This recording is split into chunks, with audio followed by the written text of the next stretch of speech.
The 100 Comanche warriors sat motionless on their horses, surrounding Zeke Hartwell's cabin like death itself had come calling at dawn. Their war paint caught the first light, red and black streaks that promised violence. Behind him, the wounded girl stirred on her makeshift bed. Zeke's hands found his rifle without thought. The weight felt familiar, comforting in the way that old wounds sometimes ache less than new ones. Through the window, he counted the riders. 50, 70, more, too many. The girl's voice came soft as creek water over stones. They found me. Chief Tashawicka rode forward from the circle. His horse stepped careful, deliberate. The feathers in his hair moved with morning wind. When he spoke, his words carried across the yard like thunder rolling over empty land. Zeke understood none of it. The language flowed harsh and beautiful, older than the broken treaties and burned wagons that littered this country's conscience. But meaning lived in the chief's eyes. They wanted something, someone. He says you stole his daughter. The words hit Zeke like a fist to the chest. Daughter, the bleeding girl he'd found 3 days ago, wasn't just another victim of white men's cruelty. She was this chief's child. His mind raced back to Willow Creek. The tracks in the mud told stories he'd learned to read during the war. Shod horses, white men. Violence that left one person alive when it should have left none. She'd been dying when he found her. Bullet in her shoulder. Blood soaking through doeskin that had been white once. Her dark eyes held the kind of fear that comes from seeing too much evil in too short a time. Walking away would have been smart. Getting involved with Indian troubles in Texas was like stepping into quicksand. The more you struggled, the deeper you sank. But something in her face reminded him of another girl, another time when he'd had the chance to save someone and failed. So he'd carried her home. For 3 days, she'd healed in his cabin. Spoke better English than most folks he knew. Educated. She said, mission school. But questions about her family made her eyes go distant as winter sky. She wore a silver pendant that caught lamplight. Whenever he looked at it too long, her hand would move to cover it. Protective, desperate. What's your name? He'd asked on the second day. Ayana, where's your family? Her silence stretched longer than Sunday sermons. Finally she'd whispered. They wouldn't understand. Now staring at 100 warriors, Zeke understood plenty. This wasn't about a lost girl. This was about power and politics and the kind of trouble that got men buried in unmarked graves. The chief raised his hand. Every warrior notched an arrow in perfect silence. 100 bowstrings drawn taut. The morning air held its breath. Ayana struggled to sit up behind him. Her face had gone pale as creek sand. There's more, she whispered. Something you need to know. Talk fast. The men who shot me. They weren't random raiders. Her voice shook like leaves before a storm. They knew exactly who I was, what I carry. She pulled the silver pendant from beneath her shirt. Her fingers worked the clasp until it opened.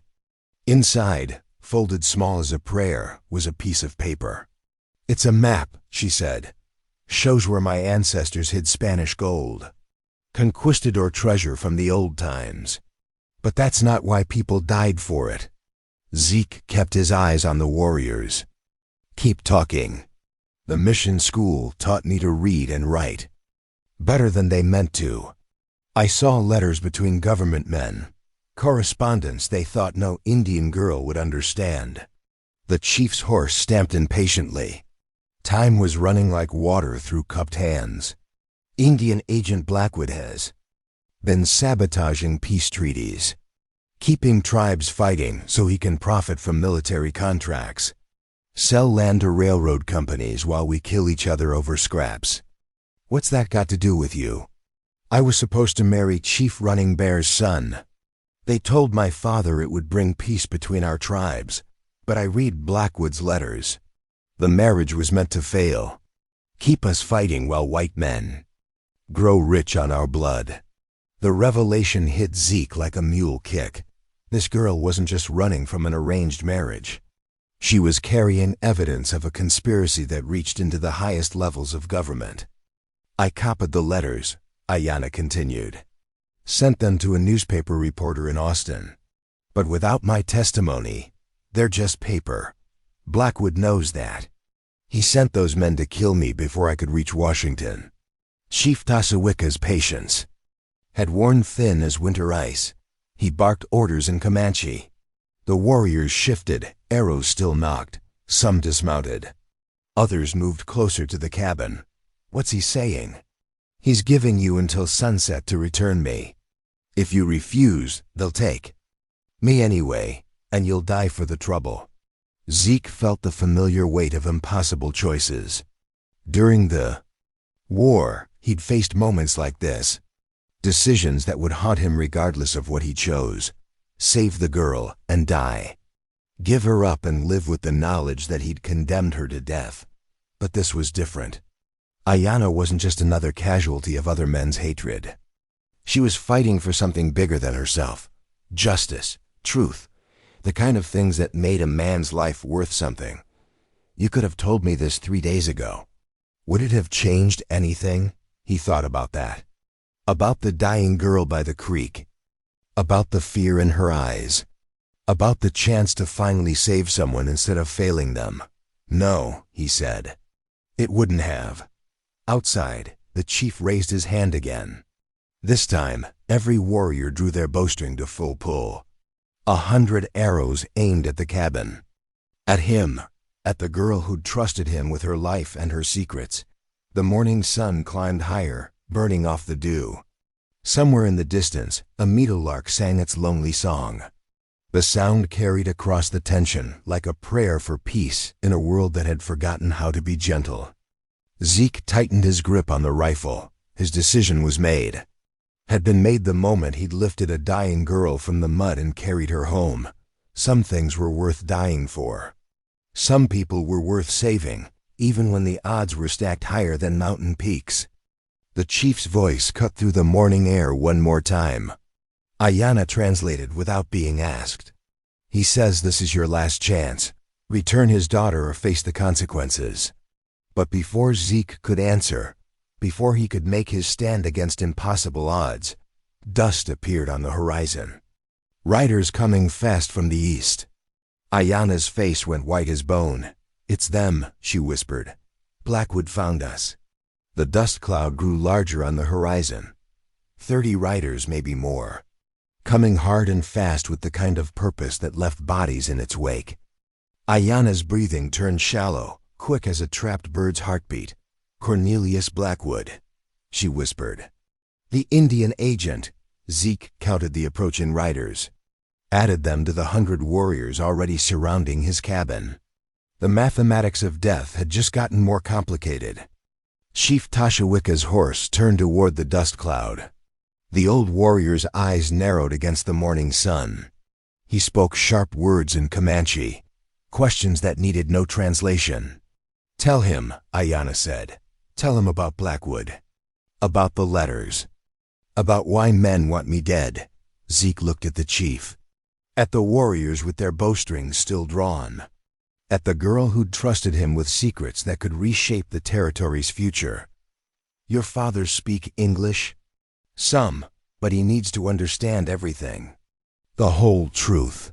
The approaching riders were close enough now to see their faces. White men in government uniforms. Armed heavy. Moving with the confidence of people who'd never faced real consequences for their actions. Zeke made his choice. He stepped outside the cabin, rifle lowered, but ready. The morning air felt thick as honey, sweet with the promise of violence. Chief Tasawika, he called out. The old man's head turned. His weathered face showed nothing. No surprise, no anger, no fear. Just the patient attention of someone who'd lived long enough to know when the world was about to shift on its axis.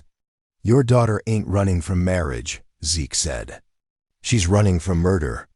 Ayanna's voice carried from the cabin doorway, translating his words into flowing Comanche. The chief's expression didn't change, but his horse stepped closer. She's got evidence, Zeke continued. Government corruption. Men in Washington selling your people's blood for railroad money. The translation took longer this time. Ayana's voice grew stronger as she spoke her father's language. Words that carried weight, history, the kind of truth that cut deeper than cavalry sabers. Chief Tashawika's eyes shifted to the approaching dust cloud. Then back to Zeke. He spoke one word in English, proof. Ayana limped to the cabin door. Her shoulder wound had torn open with movement, fresh blood seeping through the bandage. But her hand held steady as she showed her father the silver pendant. The map inside caught morning light. Spanish words marked territories that had changed hands more times than anyone could count. But it wasn't the treasure that mattered. It was what the map represented. Agent Blackwood knew about this, Ayana said in English, then repeated it in Comanche. Knew the white slavers would come for it. But he also knew I'd copied his correspondence. The map was just bait. I was the real target. The chief dismounted. His feet touched ground for the first time since surrounding the cabin. A gesture of respect or preparation for battle. Maybe both. He approached his daughter with the careful steps of a man crossing thin ice. When he reached the cabin door, he studied her face. The bruises from her beating, the bullet wound, the fear that lived in her eyes like smoke from a fire that wouldn't die. You read white man's words, he said in careful English. I read their secrets, father. Their plans for our people. Marriage to running bears. Son brings peace. Marriage to running bear's son brings nothing. Blackwood wants our tribes fighting while he steals our land. The peace treaty is a lie. The approaching riders were close enough now to make out individual faces. Blackwood rode at their head, his government uniform pristine despite the hard travel. His eyes scanned the circle of warriors, the cabin, the small drama playing out in its doorway. Chief Tashawika looked at his daughter. Really looked at her, maybe for the first time in years. Saw the intelligence in her eyes, the strength. In her wounded stance, the courage it took to stand against forces that wanted her dead. Show me, he said. Ayana opened the pendant fully. Inside, beneath the map, were folded papers. Copies of letters written in official government script. She handed them to her father. The chief couldn't read English, but he recognized power when he saw it. Official seals, formal letterheads. The kind of documents that decided the fate of nations. What do they say? They say Agent Blackwood has been paid by railroad companies to prevent peace treaties. They say our marriage alliance was designed to fail. They say our people are worth more dead than alive because dead Indians don't need reservations. The words hit the chief like physical blows. His weathered hands trembled as he held the papers. Decades of failed negotiations, broken promises, and endless warfare suddenly made terrible sense. Blackwood's riders were close enough to hear now. The agent's voice carried across the morning air, cold and administrative. Hartwell, you're harboring a fugitive. Surrender the girl, and we'll forget this unfortunate misunderstanding. Zeke stepped forward, rifle raised. She's under my protection. Your protection? Blackwood laughed. You're one man with an old rifle. I have 30 armed deputies and the full authority of the United States government. You have 30 murderers and a badge that don't mean nothing out here. Chief Tashawika stood slowly. His presence filled the space between cabin and approaching riders. When he spoke, his voice carried the authority of countless generations. My daughter speaks truth, he said in English. Then louder in Comanche, addressing his warriors. The bowstrings that had been aimed at Zeke's cabin shifted. 100 arrows now pointed toward Blackwood's men. The agent's confident smile faltered. Chief, you're making a mistake, Blackwood called out. This girl has stolen government property. She's a criminal. She is my blood, the chief replied. And she carries proof of your crimes. Blackwood's hand moved to his sidearm. His deputies spread out, forming a rough line. 30 men against 100 warriors and one stubborn cowboy. The odds had shifted, but the mathematics of death remained the same. "Last chance, Hartwell," Blackwood shouted. "Give us the girl, or we take her over your dead body." Zeke looked at Ayanna, at Chief Tashawicka, at the warriors who'd come to reclaim a daughter, and found themselves facing a conspiracy that threatened everything they'd fought to protect. "She stays with me," he said. "Then you all die." Blackwood drew his weapon. His deputies followed. Suit: 30 rifles against bows and arrows. Government authority against family bonds. The corruption of power against the simple truth of right and wrong. But before anyone could fire, Ayanna stepped between the two forces. Her voice cut through the tension like a blade through silk. "Wait," she called out. "There's something else. Something that changes everything." She looked at her father then, at Zeke, then at the man who'd ordered her death. "The letters I copied don't just implicate Agent Blackwood. They name his superior. The man who's been orchestrating this entire conspiracy from Washington." Blackwood's face went pale. "Shut your mouth, girl." Senator Harrison Wells, chairman of the Senate Committee on Indian Affairs. He's been using his position to benefit his railroad investments. Every treaty he's approved, every reservation he's established, every military action he's authorized, all designed to maximize profit while our people die. The revelation hung in the morning air like smoke from a signal fire. Blackwood's deputies shifted nervously. Some lowered their weapons. They'd signed on to capture a runaway Indian girl, not to participate in a conspiracy that reached the highest levels of government. Chief Tashawicka's eyes found his daughter's face. In them she saw something she'd never seen before.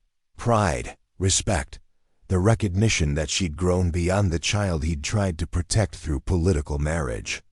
"You fight for our people," he said. "I fight for truth, Father. For all. Our people." Blackwood raised his rifle. "Enough talk. She dies now, along with anyone who stands with her." But his words carried the desperation of a man who knew his time was running out.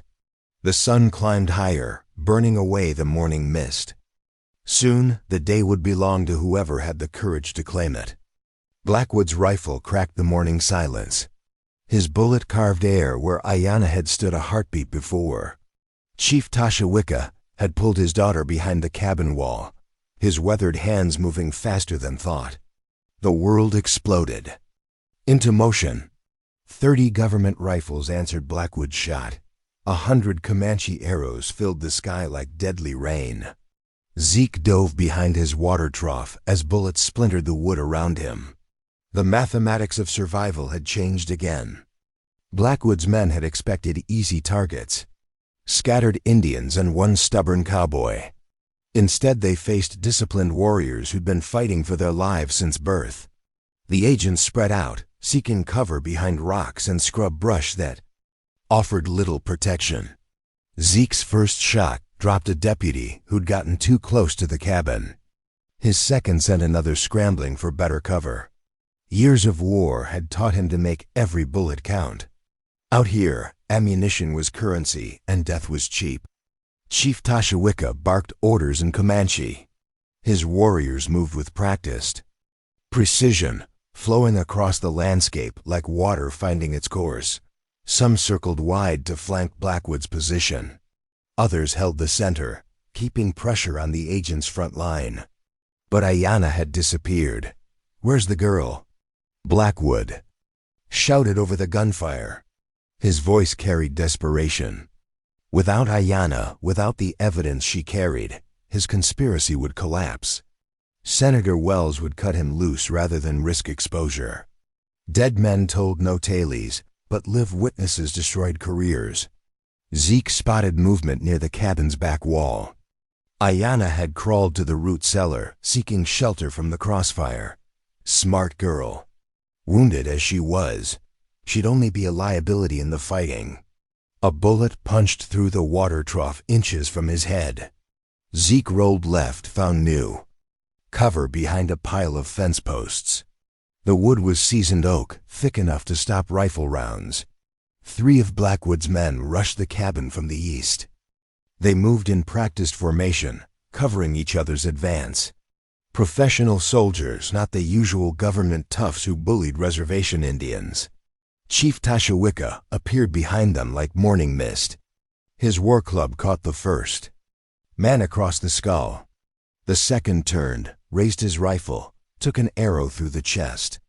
The third ran. Blackwood was screaming orders now, his careful plan dissolving into chaos. His men were pinned down, taking casualties, facing an enemy they'd underestimated. Some began falling back toward their horses. "Stand and fight, you cowards." But cowardice had nothing to do with it.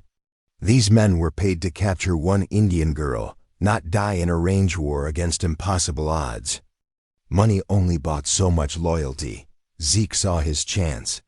While Blackwood was distracted, screaming at his retreating men, Zeke moved. Years of hunting had taught him to step quiet, use the land's natural cover. He worked his way around the fighting, circling toward the agent's position. A wounded deputy blocked his path. The man's rifle was empty, his face pale from blood loss. He looked at Zeke with eyes that had seen too much dying. "Just want to go home," the deputy whispered. "Then go." The man crawled toward his horse. Leaving a trail of blood in the dust, Zeke let him pass. Some fights were worth having. Others were just waste. Blackwood had taken cover behind a dead horse, one of his mounts that had caught a stray arrow. His uniform was torn, his face streaked with dirt and sweat. The confident government official had become just another man trying not to die. "Blackwood," the agent spun, rifle swinging around. But Zeke was already moving, diving aside as the shot rang out. He rolled, came up with his own weapon ready. "It's over," Zeke said. "Nothing's over. Kill the girl. Kill the evidence. Wells, we'll pay double for silence. Your men are gone. Chief's got you surrounded. Only question is whether you surrender or get buried where you fall." Blackwood's eyes darted left and right, counting his remaining forces. 5 men, maybe 6, still fighting but clearly beaten. The Comanche warriors had them outflanked, outmaneuvered, outfought. "You don't understand," Blackwood said. "This goes higher than you can imagine. Wells has connections in Washington. Military contracts worth millions. You kill me, they'll send the cavalry, wipe out every Indian in the territory. Maybe, but you won't be alive to spend the money." Chief Tashawicka emerged from behind the cabin. His face bore fresh war. Paint, applied hastily but effectively. In his hand, he carried a scalping knife that had tasted blood this morning. "My daughter," he said in English. "Where?" "Safe," Zeke replied. "Root cellar." The chief nodded. His eyes found Blackwood, studied the man who'd orchestrated years of death and betrayal. When he spoke, his voice carried the weight of countless graves. "You make my people fight each other, brother against brother. Blood against blood. I was following orders." "Whose orders?" Blackwood's silence stretched long as winter nights. Around them, the shooting had stopped. His remaining men were either dead, wounded, or fled. The morning air smelled of gunpowder and blood, the familiar perfume of justice delivered at rifle point. Ayanna crawled from the root cellar. Her wound had reopened, soaking her shirt with fresh blood. But her eyes were clear, determined. She carried the silver pendant in her hand. "He won't talk," she said, "but he doesn't need to. The letters. I copied have everything. Names, dates, bank transfers. Evidence enough to hang a dozen men in Washington." "Wells will deny everything," Blackwood said. His word against a half-breed girl's stolen papers. Chief Tashawicka's knife moved, closer to the agent's throat. "You call my daughter half-breed? I call her a criminal who stole government property." The knife pressed against skin, drew a thin line of blood. Blackwood's breathing turned shallow, quick. "Father, stop." Ayana's voice cut through the morning air, soft but carrying absolute authority. The chief's hand froze. He's worth more alive than dead. His testimony, combined with the letters, will destroy the entire conspiracy. Kill him now, and Wells might escape justice. The logic was sound, cold, but sound. Dead men couldn't testify against their superiors. Live ones could be convinced to cooperate, especially when facing a hangman's rope. Chief Tasawika stepped back. His knife disappeared into its sheath. When he looked at his daughter, his eyes held something new, respect earned through courage under fire. "What do you need?" he asked. "Safe passage to Washington. Protection. Until I can testify. And him alive long enough to tell the truth." She gestured at Blackwood, who was pressing a hand to his bleeding throat. The agent's earlier confidence had evaporated with his men's retreat. Now he looked like what he was, a small, corrupt man who'd finally met consequences he couldn't buy his way out of. "You're all dead," he whispered. "Wells has reach you can't imagine. Money, power, connections. He'll hunt you down like animals." "Maybe," Ayana said, "but hunting takes time. And time is something you don't have." She pulled out a folded paper from her pocket. Fresh ink, hastily written but legible. "I wrote this while hiding in the cellar. A full confession naming everyone involved. Banks where the money was transferred, dates of every meeting. Every bribe, every broken treaty, every deliberate act of sabotage." Blackwood's face went white as bone. "You couldn't know all that. Mission school taught me more than reading and writing. Taught me to listen, to remember, to piece together conversations I wasn't supposed to understand." The sun had climbed. Higher, burning off the morning's coolness. Around them, the Comanche warriors began collecting weapons from the fallen deputies. Practical men who wasted nothing, not even their enemies' ammunition. Zeke studied the battlefield. 3 deputies dead, several more wounded and fled. Blackwood captured. The immediate threat was over, but Ayana was right about Wells. Powerful. "Men didn't surrender easily. We need to move fast," he said. "Get to Austin, then Washington. Before Wells learns what happened here." Chief Tasawika nodded. "My warriors will provide escort. Safe passage to the white man's capital. That'll cause more problems. Government sees Indian warriors riding toward Washington. They'll send the army. Then what do you suggest?" Zeke looked at Ayana, at the girl who'd become a woman through fire and blood, who'd chosen justice over safety, truth over comfort. "I ride with her, just the 2 of us. Fast and quiet, less conspicuous than a war party. And if Wells' men find you, then we make them wish they hadn't." The journey to Washington took 3 weeks. Zeke and Ayana rode hard, avoiding main roads and towns where Wells' men might be watching. They moved through country that remembered older times, when the land belonged to wind and sky instead of railroad surveys and government promises. Blackwood rode with them, hands bound, sullen as winter rain. The agent had grown quiet after the first few days, his earlier threats replaced by the grim silence of a man calculating his remaining options. Ayana's shoulder healed slowly. Each morning, Zeke watched her unwrap the bandage, check the wound, rebind it with practiced efficiency. The mission school had taught her many things. Caring for bullet wounds hadn't been in the curriculum, but survival was a harsh teacher. They reached Austin on a Tuesday. The capital city sprawled across the hills, all government buildings and ambitious commerce. Zeke had been here once before, during the war. The place still carried the smell of politics and compromise. The newspaper office sat on Congress Avenue, squeezed between a saloon and a general store. Thomas Whitmore, the reporter Ayana had contacted, was a thin man with ink-stained fingers and the kind of eyes that saw through official lies. "Miss Ayana," he said, standing as they entered. "I was beginning to worry. We had complications. Whitmore's gaze took in her bandaged shoulder, Zeke's trail-worn appearance, Blackwood's bound hands. "I can see that." She placed the silver pendant on his desk. The copied letters inside had been wrapped in oiled cloth, protected against weather and time. "Everything's here." The correspondence between Blackwood and Wells, bank records, military, contracts, proof of the entire conspiracy. Whitmore spread the papers across his desk. His eyes moved quickly, absorbing details that would reshape the territory's future. When he looked up, his face held the expression of a man who'd found gold in a creek bed. "This is extraordinary, but you'll need to testify before Congress. These documents alone won't be enough to convict Wells. I know, the journey to Washington is dangerous.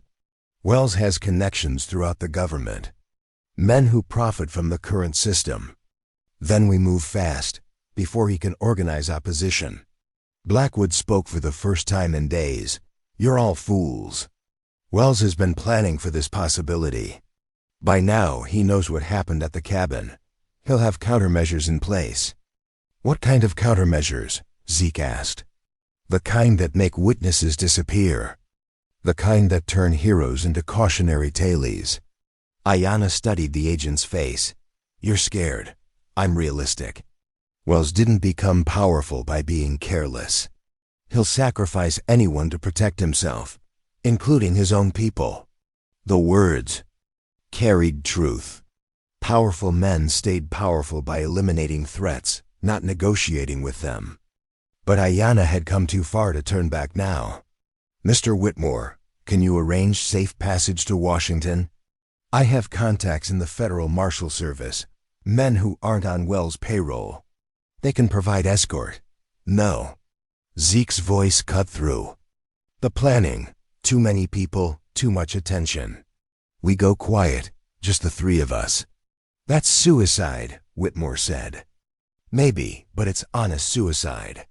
Better than trusting marshals who might sell us out for railroad money." They left Austin before dawn, riding north toward the railroad junction at Dallas. From there, they could catch the eastbound train to Washington. The plan was simple, which made it dangerous. Simple plans depended on luck, and luck was a fickle ally. The train station buzzed with morning activity. Passengers boarding, cargo loading, the eternal dance of commerce and travel. Zeke bought 3 tickets under false names, paying cash to avoid records. Blackwood had grown increasingly nervous as they neared their destination. "Wells will have men at Union Station," he warned. "You won't make it 10 steps from the platform. Then we don't use Union Station." Ayanna had studied the railroad maps in Austin.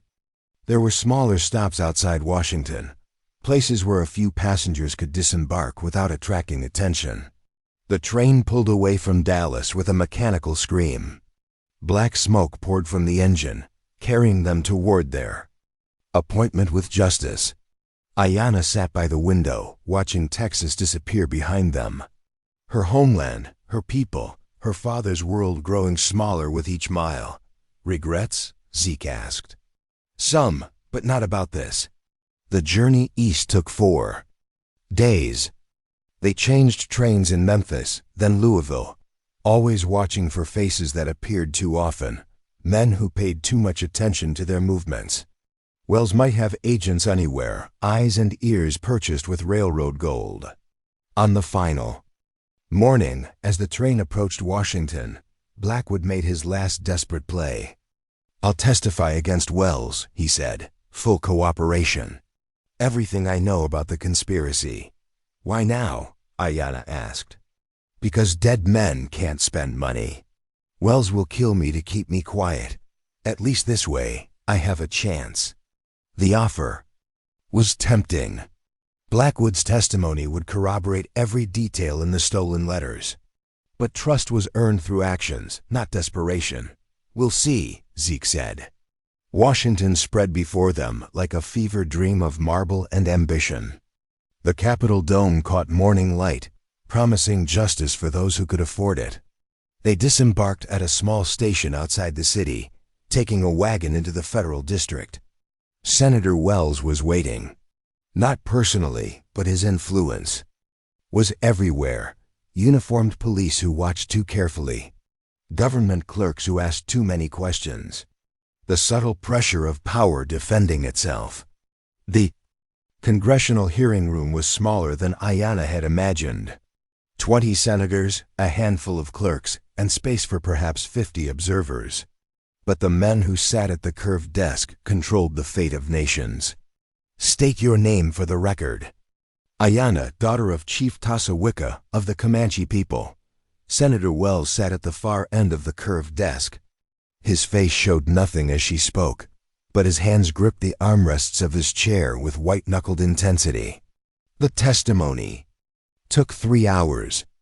Ayanna spoke clearly, methodically, presenting evidence with the precision of a mission school education applied to the cause of justice. The stolen letters passed from senator to senator, their contents sparking whispered conversations and meaningful glances. When she finished, the room fell silent. Wells leaned forward, his voice carrying the authority of decades in power. Miss Ayanna, you've made serious accusations against respected government officials. Do you have any proof beyond these alleged stolen documents? Blackwood stood from the observer section. I have proof. The agent's voice carried across the hearing room, strong and clear. Everything she said is true. I have records, bank statements, correspondence between Senator Wells and railroad executives. I'll provide full cooperation in exchange for immunity. Wells' face went pale. The careful conspiracy he'd built over years was crumbling in real time, brought down by an Indian girl's courage and a corrupt agent's fear. The senators conferred in whispers. Evidence was examined, questions asked, the machinery of justice grinding slowly toward truth. 6 months later, Zeke stood on the porch of his expanded ranch house, watching Ayanna teach a mixed class of Comanche and white children. The school had been her idea, built with money from the government settlement that followed Wells' conviction. Chief Tasawika visited monthly, riding out from the new reservation boundaries that had been fairly negotiated this time. The old warrior had found peace with his daughter's choices, proud of the woman she'd become. Wells died in federal prison, his railroad empire dissolved, his political machine scattered. Blackwood served 2 years and disappeared into the territories, a broken man carrying the weight of his choices. The silver pendant now hung in the schoolhouse, a reminder that truth was worth fighting for, even when the odds seemed impossible. Especially then. Ayanna caught Zeke's eye across the schoolyard. She smiled, and in that moment, he saw the future they'd built together. Not the one they'd planned, but the one they'd earned through blood and courage and the simple decision to do what was right. The sun set over Texas, painting the sky in shades of hope and possibility. Tomorrow would bring new challenges, but tonight was for peace, for the quiet satisfaction of promises kept and justice served. And that is all to the story for now. Please let me know where you are tuning in from. Perhaps we will create a story there. Consider liking this video and subscribing to our channel. And if you enjoy our content, click this video on your screen. I promise you, it's worth watching. See you tomorrow.